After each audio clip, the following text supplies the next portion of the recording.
Hi inner Vikings, you are about to watch the video I am editing as we speak. Well, as I speak, because you'll be watching this in the future. Confused? Stay tuned!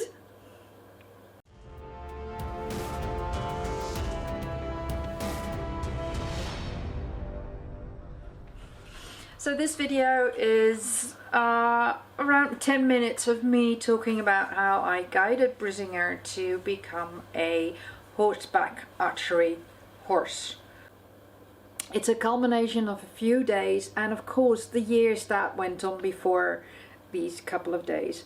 But we've gotten really far, and you have to watch the end of the vlog to see if we succeeded in making some big steps towards that goal.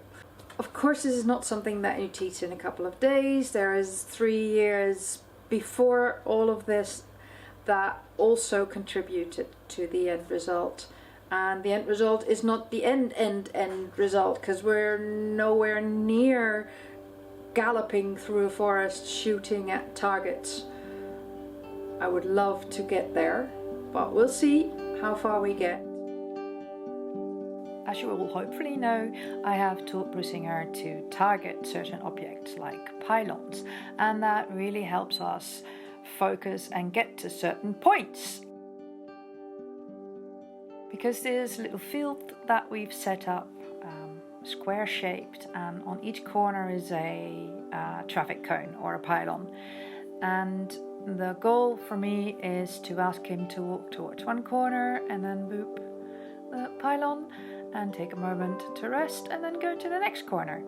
These two corners in the back, somehow he builds up a lot of energy and on this side of the field on his own, and he can't wait to get back to the barn side where you see the little stool standing. So he's racing back and letting all that build up energy that he gathers in the back go, which is fine, because if we persist and we keep going, he'll feel okay in that other end as well. In the middle of this square you see a straw bale, and that is part of our goal as a target to shoot the arrows in. Secretly I kind of enjoy these outbursts of excitement because he looks so epic. I'm just very glad I'm not in the saddle yet. So we're taking it slow and giving lots of rewards. This is a point where he feels slightly insecure because it's like halfway, I guess. There's also a point that he sometimes, turns around, and that's okay too. We can find ways to help him to overcome this problem, if you will. And you can see here from the other side that it's the barn and the other horses that he really wants to get back to. That's where he feels safe. So we've enlisted the help of another horse. Here's Twisty. And having her there gives Signe the opportunity to have a horse to follow.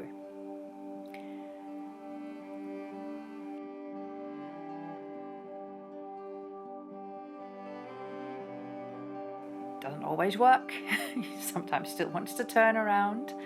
So if he's not following me because I'm on his back, he needs something else to focus on and follow. And for Twisty, this is also a very interesting exercise because she's building up energy as well. Even though she's more experienced, she has her own issues with riding out on a windy day in the field. She's doing brilliantly. And I love how we can create a distance between the two horses, so he's not sticking to her like glue or running madly after her, which feels very safe for me. So that's another thing that we can practice. It's like all these bonus things that we can practice whilst doing this. For instance, like waiting and not following after her. So although I have a goal of getting around these 4 corners, I change my goals to adapt to the situation.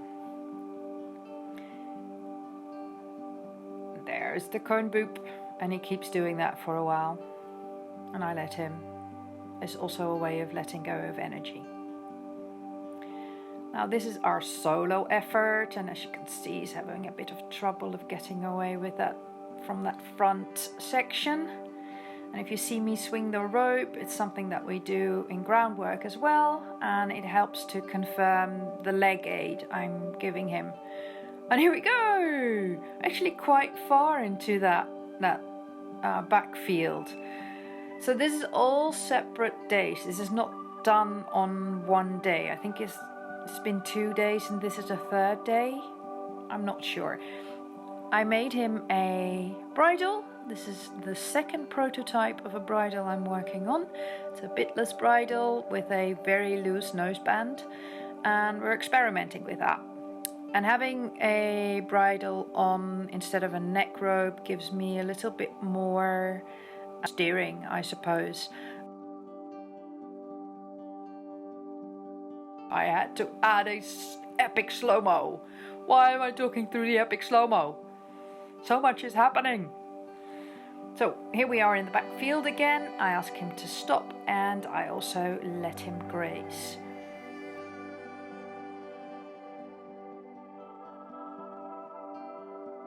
And that gives us another beautiful opportunity to teach him to lift up his head when I ask. So to stop grazing and lift up his head, and then he gets another click and a treat. So I'm also carrying a clicker in all of this. That's the treat. Good boy.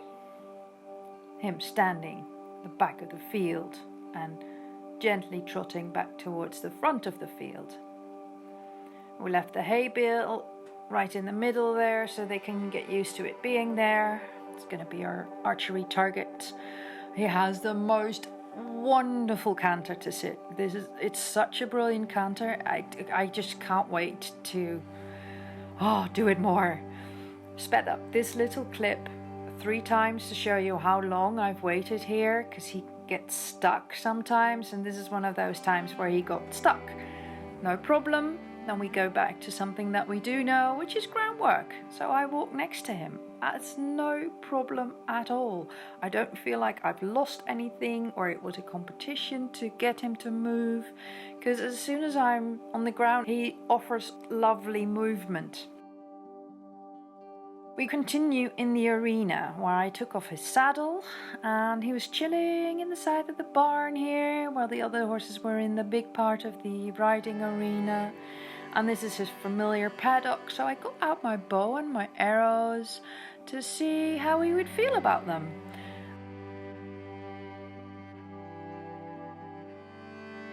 He was pretty chill and calm and very, very good at standing still, which made it a lot safer to do some archery. So I tried to get in a position next to him where my bow would be if I would be on his back.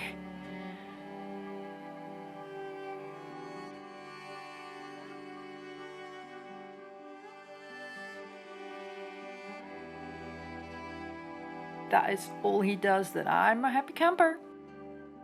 I make a little whistling sound to announce that there's an arrow coming, just to help him understand that something is going to happen, and he should be aware. Now, I think he was pretty much done relaxing here and wanted to, eat the arrows. I had to be careful not to shoot him, not to let the bowstring hit his nose, because that would be a shame. I got out the stool and another little bit of parking at the mounting stool exercise there. So there's all of these exercises blending into the larger goal of shooting bow and arrow. I decided to get up on the stools so I can mimic myself being on his back, so being higher up, and see if that was okay.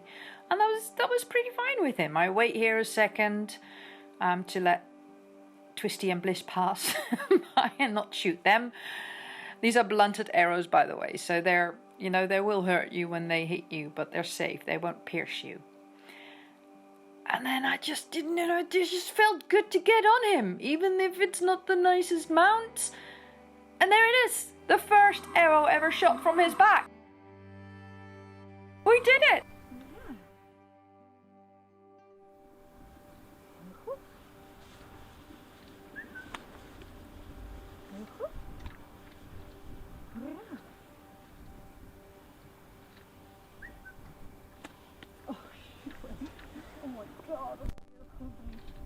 Ja, met jouw hand.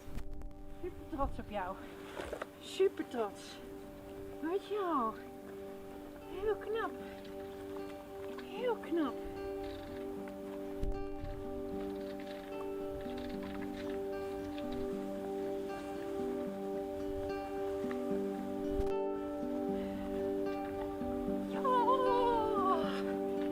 Goed gedaan. Knappert. Oh my god. First arrows and you witnessed it. Oh, backing up. You deserve so many butt scratches now.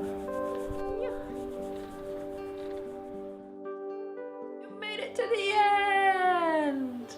Thank you for watching. Don't forget to release your inner Viking, hunt after the goals that you're after. Leave a comment if you have any questions or statements about what you've seen in the video.